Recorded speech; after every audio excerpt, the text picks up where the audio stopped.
Hello guys, this is Jithu son സ്റ്റൈൽസിൻ്റെ പുതിയൊരു വീഡിയോയിലേക്ക് എല്ലാവർക്കും സ്വാഗതം.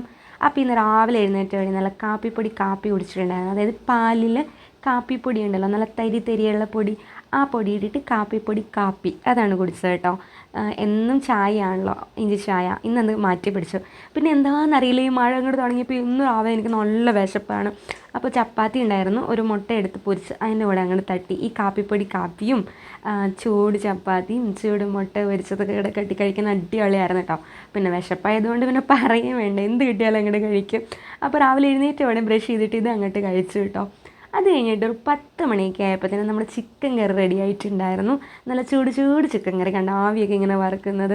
ഈ ചിക്കൻ കറിക്ക് ഒരു സ്പെഷ്യൽ ടേസ്റ്റുള്ള ചിക്കൻ കറി ആട്ടോ. അതായത് നമ്മുടെ മല്ലിപ്പൊടി, മുളക് പൊടി, മഞ്ഞൾപ്പൊടി, പിന്നെ ഗരം മസാല, ചിക്കൻ മസാലയല്ല ഗരം മസാല, ഇതെല്ലാം ജസ്റ്റ് എണ്ണയിലൊന്ന് നന്നായിട്ട് എണ്ണ ഒഴിച്ചിട്ട് അതിലൊന്ന് മിക്സ് ചെയ്തിട്ട് എണ്ണ തെളിഞ്ഞ് വരുമ്പോൾ നമ്മുടെ ചിക്കനൊക്കെ ഇട്ട് അതിൽ വഴറ്റിയിട്ട് ആ എണ്ണ തെളിയുന്ന സമയത്ത് ബാക്കി ഇഞ്ചി, പച്ചമുളക്, ചുവന്നുള്ളി അതെല്ലാം കൂടെ അങ്ങോട്ട് അരിഞ്ഞങ്ങോട്ട് വഴറ്റി എടുക്കണം കേട്ടോ. അടിപൊളി ചിക്കൻ കറിയാണ്. അപ്പോൾ രാവിലെ അതായിരുന്നു. പിന്നെ ഉച്ചയ്ക്ക് ലഞ്ച് ആയപ്പോഴത്തേനും അതിൻ്റെ കൂടെ തന്നെ ചിക്കൻ കറിയുടെ കൂടെ തന്നെ സാലഡ്, അതായത് നമ്മുടെ സവാളയും തൈരും വെച്ചിട്ട് ഒരു സാലഡ്, ഇത് രണ്ടും മാത്രമേ ഉണ്ടായിരുന്നുള്ളൂ കേട്ടോ. വേറെ കറികളൊന്നും ഉണ്ടായിരുന്നില്ല, പക്ഷേ ഇത് രണ്ടും മാത്രം മതിയായിരുന്നു ലഞ്ചിന്. അടിപൊളിയായിരുന്നു ഈ ഒരു ചിക്കൻ കറി. നിങ്ങൾ അങ്ങനെ ഒന്ന് ട്രൈ ചെയ്ത് നോക്കുക കേട്ടോ.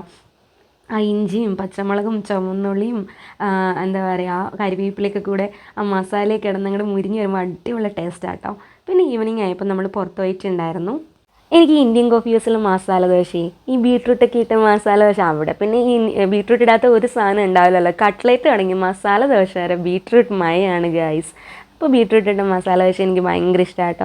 ആ മുരുമുരാന്നിരിക്കുന്ന ചൂട് മസാല ദോശയിലേക്ക് നമ്മുടെ വെള്ള ചമ്മന്തിയും സാമ്പാറും കൂടെ ഒഴിച്ചിട്ട് അങ്ങോട്ട് കുഴച്ച് കഴിക്കണം സാറേ. ഓ, എന്താ ഒരു ടേസ്റ്റ് എന്ന് അറിയാമോ. നമുക്ക് ഇഷ്ടമുള്ള സാധനങ്ങളെ എപ്പോഴും പോയി കഴിക്കാണ്ട് വല്ലപ്പോഴും കഴിക്കുകയാണെങ്കിൽ അതിനൊരു പ്രത്യേക ഇഷ്ടം കൂടും.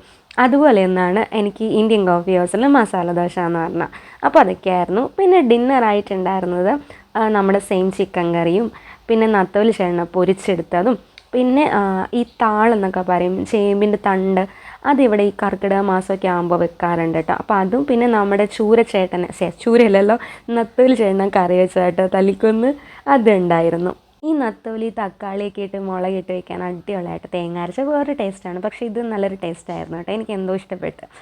നല്ല അടിപൊളി ഒരു ഡിന്നറായിരുന്നു. ഇഷ്ടമുള്ള കറികളൊക്കെ ഉണ്ടായിരുന്നതുകൊണ്ട് കുറേ ചോറുണ്ട്. പിന്നെ ചോറിനിട്ട് വേറെ തലകുത്തി മറിയാനൊന്നും പോകുന്നില്ലല്ലോ. രാത്രി സ്വസ്ഥമായിട്ട് റെസ്റ്റ് എടുത്ത് ഉറങ്ങാൻ പോകല്ലേ. അപ്പോൾ വയറ് നിറച്ച് കഴിച്ചു. അപ്പോൾ അത്രയേ ഉള്ളൂ. Tata, bye bye, see U.